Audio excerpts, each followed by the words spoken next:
Cops of Reddit, what is the saddest arrest you've ever had to make? I had to arrest a guy that had embezzled money from a corporation over the course of 10 months. How he did it was every week the store would have a cash deposit, so he would make it late and take money off the top of it. In order to make it whole again, he would take money from the following week's deposit to make it whole. This went on and on until he stole up to $32,000. So when I arrived to the storefront to arrest him, the store's asset protection agent was telling me how he made up this story about his daughter was sick, and how he was using the money for hospital bills and he was going to pay it back. So of course I think, wow, that's a sad story, but maybe he was just trying to get away with it. Well, when I walk up to him, he stands up and puts his arms behind his back, so I cuff him. Sure enough, during my search, I find bills from his daughter's hospital, and to make it worse, an eviction notice from his landlord. We now have a Discord.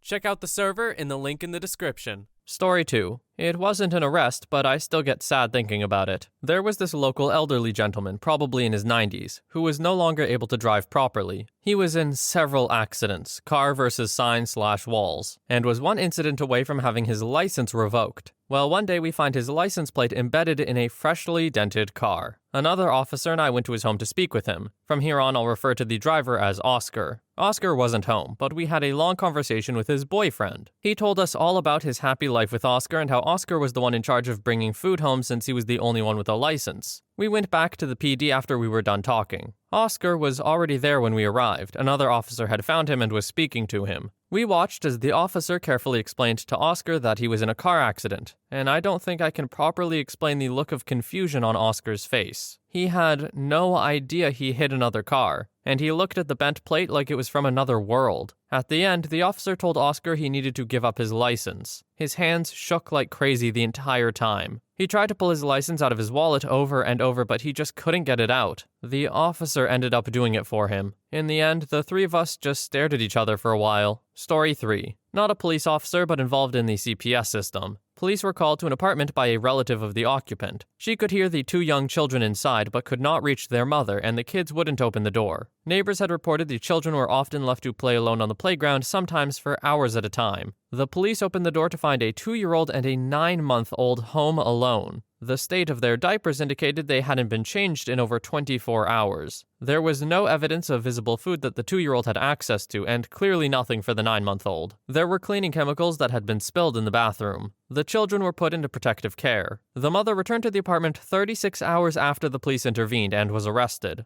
Mother refused to meet with her court-ordered attorney, refused all services, counseling, rent assistance, etc., and did not attend any hearings. After 18 months in the care of a responsible family member, the mother's rights were terminated. As someone who isn't a social worker, the story of these kids kind of messed me up for a little bit. I can only imagine what social workers have seen. Oh, so this one is just sad. I was hoping for something kind of uplifting, you know, like, oh, the mother was out there fighting for food or somehow, I don't know. No, the mother was just neglectful. Definitely not a happy ending. Story 4. After a search warrant, a man was arrested for drugs and guns and taken away. Only other person in the house was a 1-year-old baby. As a new father at the time, I held the baby until CPS came. Shivering, he held on to me for dear life. He was wearing only a dirty diaper with no other diapers in the house. No food in the fridge either. I cleaned him up and wrapped him in a towel. No blankets in the house. I almost started crying. Story 5. My uncle is a cop. He arrested a 15-year-old girl for unaliving her bully. The bully was a 16-year-old girl who insulted/beat this girl every day, but used to be friends with her. The 15-year-old attacked her with a razor blade and hid the body in an abandoned well under the floor at her house. Needless to say, since life isn't a movie, the body was found a week later by cops, who heard the 16-year-old chased the 15-year-old home from school. Full story, and why the court decided to not go easy on her, was it wasn't just self-defense. The 15-year-old successfully knocked out the 16-year-old with a blunt object in the backyard,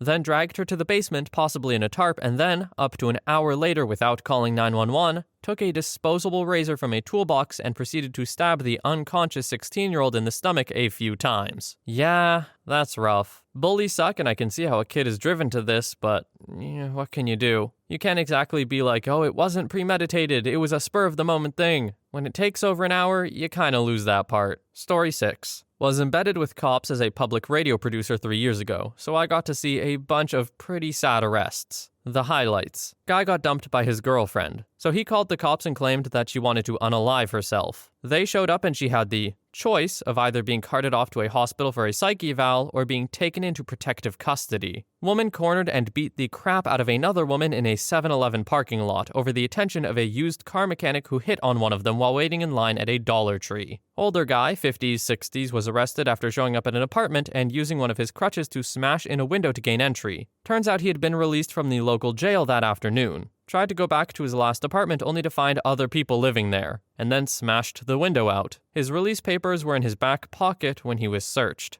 I know cops get a lot of crap, and rightfully so in some cases, but man, they have to deal with a metric crap ton of bummers. Story 7. So a few years ago, I got a call at a skate park about some kids who were smoking drugs. Age was never specified, but when I got there, my partner waited in the car and I looked around, until I picked up a funky smell in the air and managed to follow it behind a little shed at the park. Behind it were 4 little kids passing a bag around, huffing whatever was inside. And I mean little, like 7, 8, 9. 2 of them ran off as soon as they saw me approach. The 2 that were left looked really ragged, beaten up, and smelled like they hadn't showered in weeks. And you could tell from their faces how screwed up they were on whatever it was that they were huffing. I called my partner over since I saw and confirmed that one of the kids had a knife on him, although clearly too messed up to use it. I honestly froze and teared up a little bit, looking at these children who were probably homeless or didn't have a good home to go to at all. They looked up at me with this doped-up deer-in-the-headlights look on their faces. My partner was the one who took them away, while I picked up the bag out of curiosity to see what it was. I will never forget what I saw that day. It was really, really saddening, and it honestly brings back some tears just writing it out. Story 8. My dad was a cop and told me about this one night shift where he was on the front desk. A homeless guy comes in and asks if he can sleep in one of the jail beds for the night. As that was against policy, Dad tells him he can't do that and the only way you can go into that cell is if you're arrested for something. The homeless guy walks over to the payphone and rips it off the wall. Dad arrests him and he gets to spend the night in the cell. Well, what did they expect? When people need a place to stay, they're gonna do whatever they have to. And honestly, it was pretty minor, so it makes sense that he would. Story 9. Cop for 20 years. Was Christmas, and I was driving down the street when I see a car blow a red light pretty bad. Stop the car, and it's a single mother with 2 kids, about 6 and 8. It's obvious they don't have a lot of money. Mom has a felony, no bail warrant. So I take mom and book her into jail, and her kids got to go with CPS on Christmas morning. A Christmas hasn't gone by in 18 years that I don't think about that car stop and how that family is today. Story 10. I worked in EMS and a cop told me this story. They get a call for someone being drunk and disorderly. He was naked and running around a hotel pool area screaming. Since he was clearly not in his right mind, they got an ambulance to rule out whether it was drugs or psychosis, diabetes, whatever. In the ambulance, the guy suddenly became more coherent and explained that the last thing he remembered was going to a restaurant to meet a man he'd connected with online. Then, he woke up in a strange hotel room, naked and with injuries indicating assault. The date had spiked his drink with a chemical that causes amnesia, going back before you ingest it, and then assaulted him. When he woke up, his panicked/horrified reactions got the police called. The cop said it was a valuable lesson in the fine line between suspect and victim. Story 11. Not a cop, but a witness. Used to work at a movie rental shop. Some guy walks in, goes around to each section acting casual. I see him pocket a movie and tell the owner. The owner tackles the guy as he's running out the door. If anyone doesn't understand the MPAA, a rental copy is licensed differently and costs $300 or so, or at least it did back then, which made this guy's theft a felony. If he had stolen the for sale copy, it would have been a lower crime since it's only valued at $20. It was this idiot's 3rd felony, which made it 20 to 25 years. Imagine being this guy in prison. So, what you in for? Story 12. Had to arrest a guy because his ex-wife reported him for domestic abuse falsely over divorce/money disagreement. So she rolled up in a new car to point his location to us. And this guy was already paying half of his salary in child support and living in a dump. So eventually they start arguing and she said, "I don't care if it's not true. I'm going to drag you to court until you pay for everything." And the worst was he had a dog that he had to leave in the apartment and he didn't have anybody to call. Ended up driving to his relative after the shift to give them the apartment keys. So is the wife saying that in front of the cops,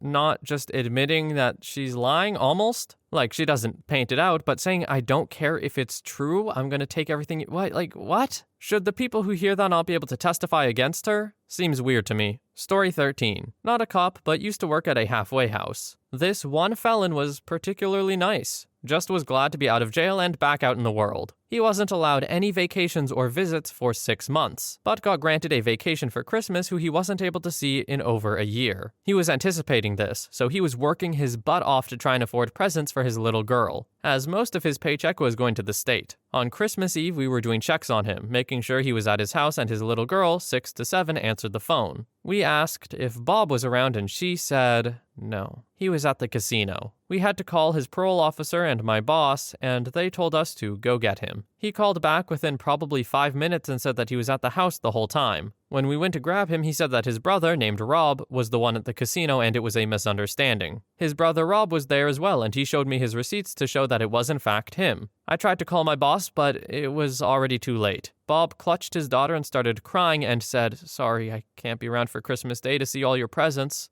but Santa's coming. He told me so." Yeah, I cried later that night. Story 14. Not the one doing the arresting, just a witness to the slow-motion disaster. At the VA hospital, a vet drove himself in with crushing chest pain. Of course, he didn't call 911. They never want to ask for help. Once he got to the ER, it was clear based on his EKG he was having a massive heart attack. So he gets whisked away by the cardiologists to have some stents put in his coronaries. At some point during the commotion, he realizes his legally owned, fully licensed, concealed weapon is in his jacket. Needless to say, as he was dying of his heart attack, it wasn't at the top of his to-do list to empty his pockets before leaving the house. He alerted the nurse immediately and asked her to have an officer come and secure it. A few hours after he made it back to his room to recover, one of the junior officers shows up with a summons and a ticket for $2,500. He apologized to the old guy and said that he didn't want to do it. The supervisor made him. But the supervisor didn't have the guts to do it himself. The patient was in tears. He had been saving what little he could to help his daughter move closer so that he could help take care of the new grandbaby. Patients immediately post-heart attack generally don't benefit from this kind of added stress. This is some absolute garbage. I really hope that he went to a good judge and they threw out the charges, because I hear that happens with tickets a lot, especially if it's only $2,500. Or at least get the fine reduced. Because come on, this is just some garbage, man. Story 15. Friend's dad is a retired detective. Not sure why he did, but one evening when my friends and I went over for a barbecue, he joined us and was a bit drunk. And he told us a story of how he and his partner responded to a home invasion crime scene in a more affluent middle-class suburb. Father and 2 young kids all brutally bludgeoned to death with a baseball bat. The house wasn't even ransacked, and the only thing stolen was a big screen TV and a video game console. They eventually caught the 2 perps as they were still fleeing on the streets with carrying the big screen TV in public. Both were 19, 20 years old. They eventually confessed that they just wanted the TV and video game console, that they would often see the kids playing with through the big opened living room window when they walked by the neighborhood. They decided to unalive them and not leave witnesses. The worst thing he told us was less than an hour after the crime scene was taped off, the wife came home in a taxi after being away for a week on a business trip,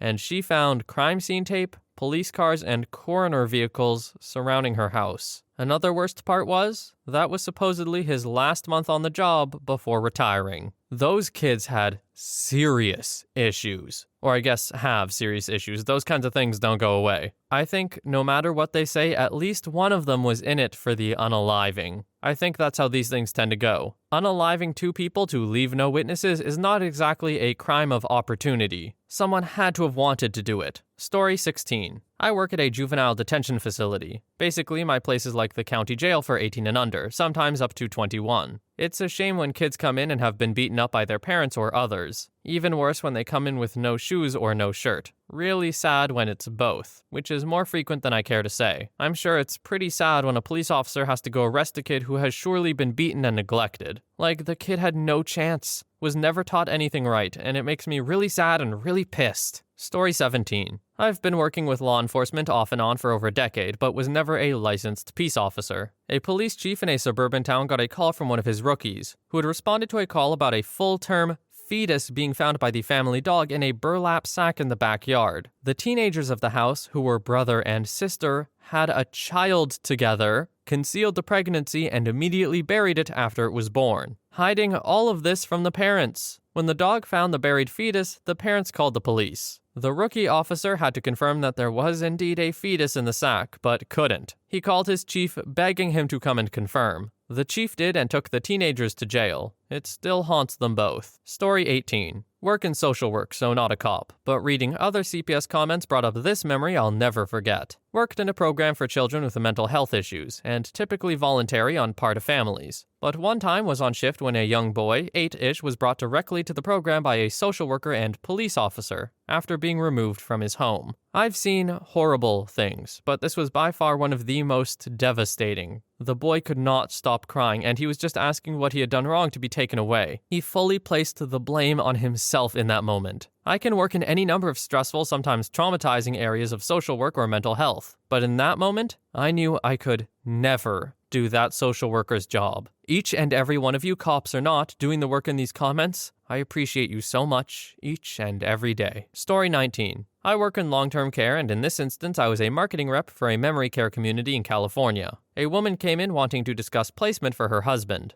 Mr. and Mrs. A lived in Hawaii. Mrs. wanted to take a trip to California to visit her daughter, and found a retirement community in Hawaii where her husband could stay for a few weeks with some supervision, meals, and activities. Mr. drove her to the airport, and she gave him strict instructions to drive the car back to the community and leave it there. She even had him call her to make sure he got there okay. Tip: if your loved one needs to check in after driving somewhere, they should not be driving. A few days later, she found out from the police that Mr. took the car out and, en route to wherever he was heading, hit and unalived a pedestrian. He was incarcerated in a prison setting. Mrs. returned to Hawaii and spent several months trying to get him released. Eventually, Mr. was released from the prison because he was too far into dementia to be appropriate there. He was transferred to a mental institution where he spent his days among the truly insane. This was also not an appropriate place for someone with advanced dementia. By this time, Mrs. had hired an attorney to see if they can appeal to the court system to get him out of the institution. Mr. has no idea why he's there and doesn't remember the accident at all. Mrs. traveled back to California and walked into my community. As a former fiduciary, I understood what the judge was going to want, to sign orders for him to be released to our care. We crafted a pleading that included a guarantee that Mr. would never be allowed outside the locked dementia unit for any reason, including outings, social activities, or visits to family. It was the best we could do for a person who should have been in prison but lacked the capacity to understand the sentence. The judge accepted our pleading and released him into the care of my community. He still has no idea why he's there. Mrs. carries the guilt of allowing her husband to drive, knowing he was not appropriate, but still not wanting to restrict his independence. The story is sad, and should serve as a huge eye-opener to anyone that thinks that their loved one with dementia is able to drive, or that removing their access to a car is somehow limiting their independence.